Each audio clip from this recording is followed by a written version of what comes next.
They're so close. It can't happen now during this pandemic, but Yeah. someday it will return. Are you and Jane Lynch, have you been friends for a long time? We have. The very first time I went to Second City, we figured out that she was understudying for Bonnie Hunt. She was on stage the first time I went to check it out. Wow, that's so cool. What was so it like? Funny. And I became her understudy. Where did you start, at SCTV in Chicago? Yes, Second City in Chicago. Yeah. Second City, yeah. SCTV, I called it. Yeah. Yeah.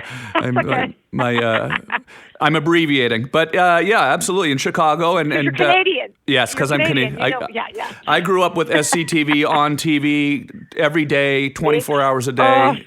Oh, great, right? I love Second City. Yeah. So was that when you did music at first and you incorporated that into your comedy, or have you always done both? Or I've always done both. And I kind of never took myself seriously as a singer. I always had to have a wig on. Yeah. Like I could sing for you, but I was doing a character. And then Jane sort of challenged me out of that. So I accepted the challenge.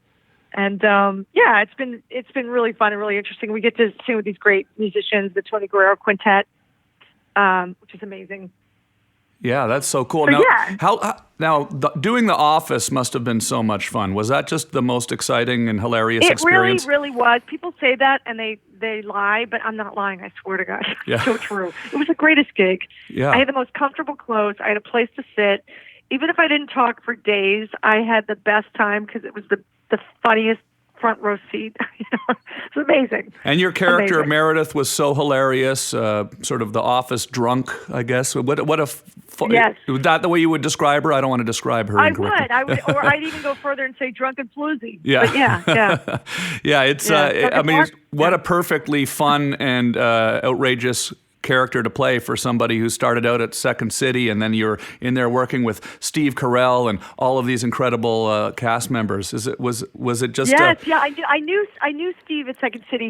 We weren't in the same company, but we were there at the same time because Second City has more than one cast going at the same time. So I knew him. So it's so funny. I always thought he was the funniest guy. And I remember testing for the Dana Carvey show, and of course Stephen Colbert and Stephen Carell got the job. I didn't, but the show was a very short-lived show. But it's so ironic that they've become the most famous of their class. It's they were more juniors when I was a freshman. There were some people that were senior. You know what I mean? If it was high school, they were definitely they had been there longer. Yeah. and more established than me. When you started doing The Office, you found out you got the gig, right? And you go in and you do that first season, and it's exciting and amazing. But did you ever, in your wildest imaginations, expect that it would go as long as it did and have such an impact on your life? I didn't, because I actually kept my restaurant job in Beverly Hills. Wow. I literally kept it during first season. I would cover my shifts during the weekend. I worked Sunday brunch. Uh-huh. I was like, we'll see how this goes. Wow. Just because I had quit shows before. I quit restaurant jobs before in the past, and it always bit me in the ass. It was like, even when I was at Second City, I thought I was going to be making more than I did, and I quit my one restaurant job and ended up having to go. It's just like one of those things. That's amazing. So were you on the air on that first season of The Office and working at the restaurant at the same time? Did people recognize you and say, "Wait a minute, what's going on?" Really? A little bit, yes. That happened a little bit. I mean, not that we were a huge hit the first season, but then a lot of the producers would come in. But I remember there's a guy who was he wrote a lot with Barry Manilow, Marty Panzer. He wrote It's a Miracle. He wrote a ton of songs with Barry, but I remember him always complaining, like, I come in here and everyone is giving me terrible service because they're all in front of the television watching you. He sounds like Bernie Sanders in my head. But anyway, yeah. That is so amazing. It kind of reminds me of the famous story about Andy Kaufman when he was on Taxi. He kept working at the Jerry's Deli. Right? Oh my God! Right? But I totally get it. You think it's like some weird lark, but it's so bizarre because you just never know. Yeah. I know. I mean, I feel like I'd had so many almost. I had done off Broadway after Second City, and I'd had like great reviews. I came close. I tested for a lot of shows, was guest starring, but like nothing really. It's like don't quit your day job. So, I want to listen. I used to wait on a lot of famous people. I want to listen to one of you. Oh, you did? You used to wait on a lot of famous people, really? Oh, yeah. Beverly Hills. Crazy. Let's talk about that after we listen to a song. I want to listen to a song. Sounds good. I was thinking of, is it Bibbidi Bobbidi Boo? Is that the name of the song? Yes, it is. Yes, it is. Yes, I love this song. Let's listen to this, and then we'll be right back. Thank you. Do we have any Magic fans in the audience by your applause? Okay. Great. Because this next song might make the room disappear. If your mind is in a dither and your heart is in a haze, I'll haze your dither and dither your haze with a magic phrase. If you've chased around by trouble and you're followed by a jinx, I'll jinx your trouble and trouble your jinx in less than 40 winks. Oh, salakadoola, midgikaboola, bibbidi bobbidi boo. Put them together and what do you got? Bibbidi bobbidi boo. Salakadoola, midgikaboola, bibbidi bobbidi boo. It'll do magic, believe it or not. Bibbidi bobbidi boo. Salakadoola means midgikaboola. But the thing above that does is bibbidi bobbidi boo. Salakadoola, midgikaboola, bibbidi bobbidi boo. Put them together and what do you got? Bibbidi bobbidi, bibbidi bobbidi, bibbidi bobbidi, bibbidi bobbidi. Salakadoola, midgikaboola, bibbidi bobbidi boo. Put them together and what do you got? A bibbidi bobbidi boo. Salakadoola, midgikaboola, bibbidi bobbidi boo. It'll do magic, believe it or not. Bibbidi bobbidi boo. Means salakadoola means midgikaboola roo. Bibbidi bobbidi, bibbidi bobbidi, bibbidi bobbidi boo. Salakadoola, midgikaboola, bibbidi bobbidi boo. Put them together and what do you got? Bibbidi bobbidi, bibbidi bobbidi, bibbidi bobbidi, bibbidi bobbidi.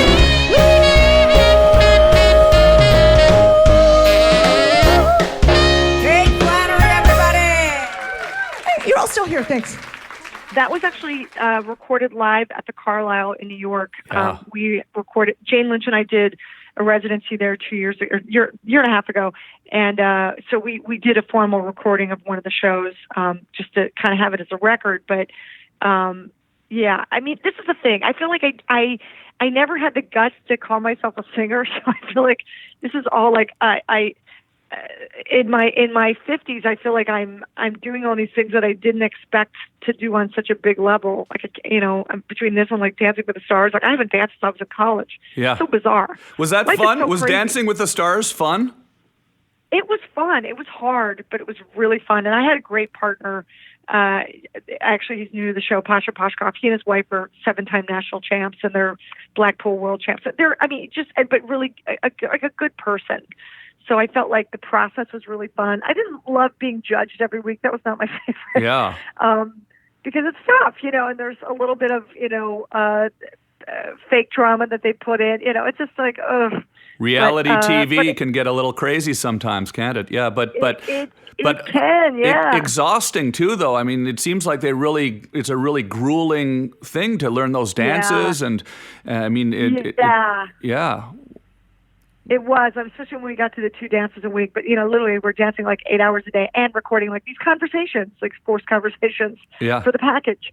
And, my poor boyfriend, he didn't sign up for this, but he had a camera in his face for a lot of it. So luckily we're still together. But, yeah, for sure. So when you were working in Beverly Hills at a restaurant there, what restaurant was it? Yeah. Can you say what restaurant it was? It's called Kate Mantellini. Yeah. And I used to wait on a lot of older stars right before they left the planet. Yeah. So for 7 years, I waited on Billy Wilder. Wow. I guess it was only 5 years. And I waited on like a couple times a week. He could not pick me out of a lineup. And, as I say, it's like, you when you're a kid, you like pray to work with the greats. Well, just be more specific, everybody. Just yeah. Don't. Yeah. But I used to wait on Esther Williams and Ann Miller, and I waited on Howard Morris, who was Ernest T. Bass on the Andy Griffith Show, Robert Clary, who was LeBeau from Hogan's Heroes. But I also waited on Steve Martin and Robert De Niro and oh my God, all these great directors, Robert Altman and Wes Anderson, even Whitney Houston. It was like all over the place. It always felt like we were on an ancient burial ground. I was like, what is happening? This is the weirdest group of celebrities at any given moment. I would look around and be like, this is a very strange combo, but it's cool. Los Angeles is a funny place, isn't it? You can be working in a restaurant and then in comes Robert De Niro or Whitney Houston. And it's sort of a strange thing to get used to, isn't it? It is. In a way, it was a great prep for working on a set because you really have to keep your eyes on your own paper. You don't get into other people's business. You just kind of stick to your business. So how are you handling this pandemic? I know we're all going through our handling it differently. I've been talking to a lot of creators and artists and musicians and comedians and about how there are a lot of people seem to be really pouring a lot of their creative energy into something that they haven't had a chance to do. Are you doing anything like that, or are you just relaxing and waiting for it to end? Yeah, a little bit. I actually was I was on the road with Dancing with the Stars, and they ended the tour early. So I was on a national tour, like literally. I did 43 of the 54 shows. So I felt like I'm glad we got to do that many. But so I feel like I've been doing some charity stuff. Like I just did a sing-along for some kids at a bunch of hospitals on Zoom, which was amazing. Oh, wow. Just fun and great to connect with people. And of course, been doing like podcasts with people not as funny as you, but they're getting there. There's a lot of very, very funny podcasts out there right now. That's what's so exciting about podcasting. It's it gives so many people an opportunity to get their voices out, and now with touring stopped, I guess that's got to be affecting your outlook on things. Do you have any? Yeah, I think it'll resume at some point, but I think we got a break. Jane Lynch and I were supposed to play Alaska in September, and we were going to do our Christmas tour again this year. I hope it works out in December, but I don't know. I really don't. But I will say, like, I've gotten a little braver. I've been posting a little bit of music on Instagram. Which I never do. Like I usually never sit at the piano and record it, but for some reason I've been doing that for some reason, feeling like it's like dance like no one's looking, sing like no one's listening. But it's weird because people are, but then I don't know. It's a very interesting way to connect, and I feel much more connected to people than I expected to. It's been a nice surprise, Let's listen to another song now. I have. Maybe you could tell us a bit about this song before I play it. It's called Carol Far. Carol Far from what's the name of this song? No, that's a file. It's actually Far from the Home I Love. But the beginning, Jane Lynch and I'm reading the MP3 file name off my computer that you emailed to me before the show. It's perfect. So what is the name of this song we're about to listen to? And well, it's okay. Basically, it's Far from the Home I Love from Fiddler on the Roof. And once again, Jane and I, we heard the Berry Sisters version of this, and we loved it so much because it's a ballad, but they do it as an upbeat, swinging early 60s tune. So that's what we do. But we start, this is like the beginning of a show, so we're actually starting with, you'll hear, it's a little bit of a false start. Okay. So we're kind of getting sneaking two songs in one time. We're really getting a lot of bang for your buck. That's amazing. We'll listen to it now.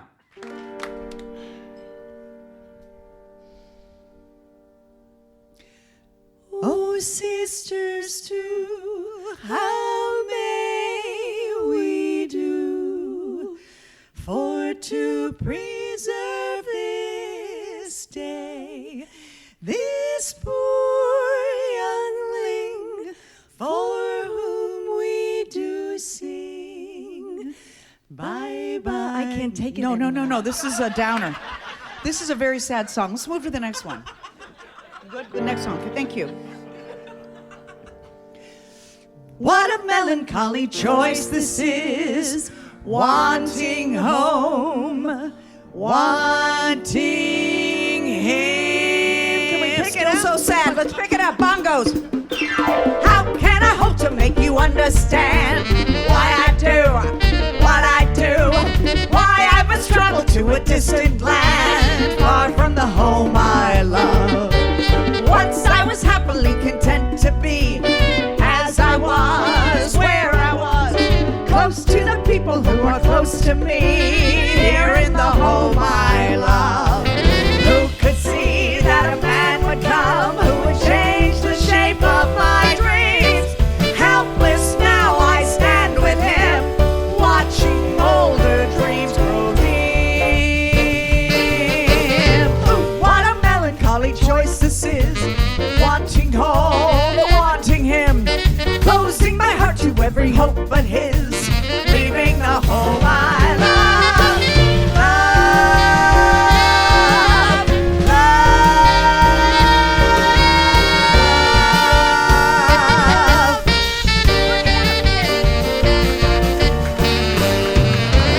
Who could see that a man would come who would change the shape of my dreams?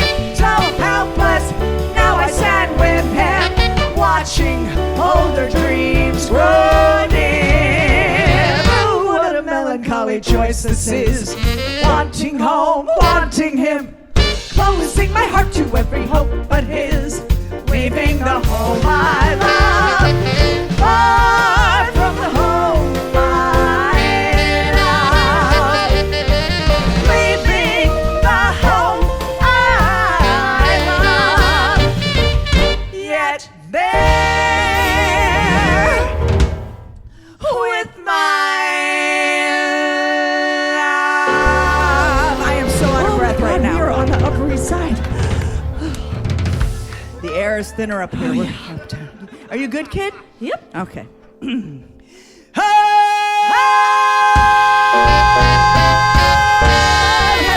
rush. Oh, I am in my 50s. You good? You good? Yep. Okay.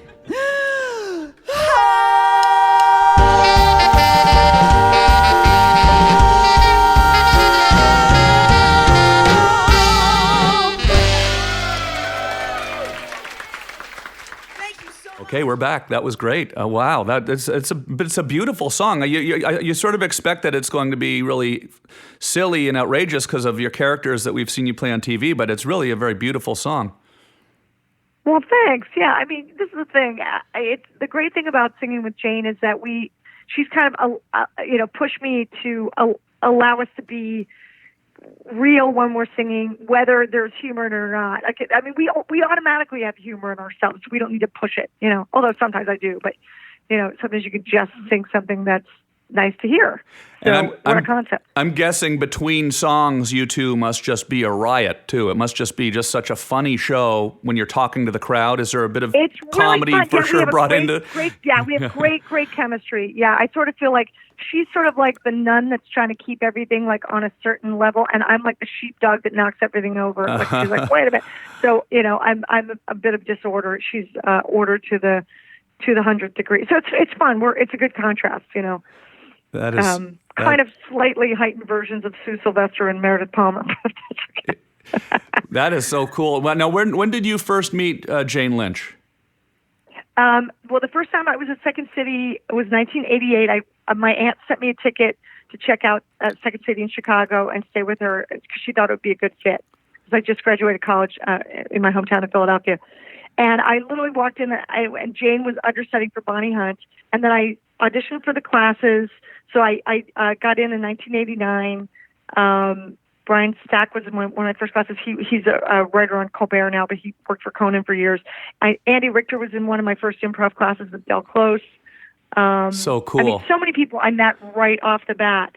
And then I was working at the Annoying Theater. I got hired by Second City National Touring Company.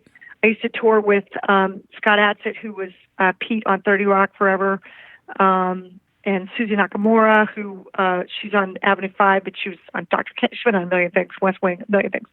So yeah, and then I was doing a Real Life Brady Bunch with Andy and Jane. We did it off Broadway. Jill Soloway, that was her idea. She and her sister Faith, Jill, of course, from Transparent. So many people at the beginning of our careers. What is it about Second City that breeds so many incredibly talented comedians from Second City? Is there something that they do there that just makes it work? Yeah, I think I think that there's just a great heart there, great heart and soul. And I feel like Chicago has a little more humility than New York or LA. So you get people with a little less bravado, but then I feel like they can really cultivate themselves on a deeper level, if that makes any sense, because they don't think they know it all. Yeah, for sure. Yeah, I sort of feel like that's sort of what it's like growing up in Canada a little bit too. We're a little, we feel a little bit like the little goofy sort of overlooked younger brother or something like that of the United States. So absolutely, yeah, and it's an interesting place to come from. And of course, we had a few people that would come from Toronto that would, switched to Chicago, like Nia Vardalos. I've known her for years. She's a good friend. And I remember when Mike Myers he was leaving as I was coming in, and so there was a few very nice Canadians for sure. Who were some of your biggest inspirations when you were growing up and wanting to be a comedian? I was, Carol Burnett. Of course. Oh my God, that show was like appointment television. Uh-huh. I still watch the reruns. It's like on some antenna TV or something at night, and she never I love that show. God. That takes me back to when I was a kid and I'd watch that show with my parents, and I was pretty young when that was on. I didn't even really understand what was going on, but I just loved it, and I loved seeing, Harvey Korman cracking up at Tim Conway, and it was just so amazing, such an amazing show. Yeah, it's such a great, and then I remember shows like Mary Tyler Moore and MASH, and and MASH is one of the first single camera comedies, and I just always wanted to be on a show that had a great finale, like a wonderful sitcom that had a finale. And I'm so glad, I got The Office when I was 40, so none of it was lost on me. I've been so grateful and so aware of the gravitas, because right now The Office is number one on Netflix, and it has been for a while. So there's this cult. It's like a religion for some people. It's really wild. Like people are they're sleeping and breathing it. They just can't turn it off. And because they can stream it 24/7, they do. So it's so bizarre, but so wonderful. And I knew it was going to be a show that lasted, but never thought that it would have this kind of impact. And isn't that such a great thing with the internet now? This whole new life opens up for the show, and the fact that people can binge watch it and watch it whenever they want. It's just such a cool thing that Netflix is here bringing stuff back like that.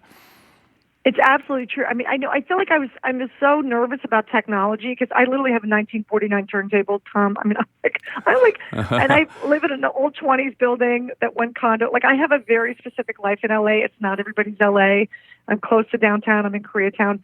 And I feel like, because I love the old architecture, everything has to have a soul. But technology, I was so nervous about it kind of ruining everything. But there is something to be said for the bridges that it creates. Yeah. And Nothing beats listening to vinyl on an old 1920s turntable though, or 48 turntable. That must be pretty nice. It's pretty cool. Yeah, I thought my needle was busted right when this started, but it was just dust. Thank God. I'm still enjoying. You thought your needle was busted. That's what she said, right? Okay, I'm doing an off. That's from The Office. No, Tom, okay. I felt it was appropriate time to say that's what she said. So. I love it. You and I met for a second because we did Neil Hamburger's show. Yeah. But I was on at the beginning of Neil's show, and you were at the end. And I think he has 3-hour shows at Satellite. Yeah, absolutely. We'll have to. I can't wait to get back there and do that again with you. That'll be so much fun. I know, because I feel like the stage is far enough away from people. We're nice and high. We're 6 Yeah. feet away, right? Yeah. I Everyone don't can wear know. masks. We'll get back to doing comedy soon. Well, Kate, listen, it was such a pleasure to talk to you today. I appreciate you calling in. Thank you so much. We're gonna end the show on another song. We'll fade out on another song. Let me just check that I've got the right one queued up here. Okay. I will edit this part out and make it sound really, really professional. The Carol of the Russian Children. The Carol of the Russian Children. This is a dramatic song, yes, but nonetheless, very, very poignant in this time of pandemic. So enjoy. Absolutely. Thank you, It's on Kate. our Christmas album, Swing a Little Christmas. Thank you so much, Tom. On You're your Christmas awesome. album.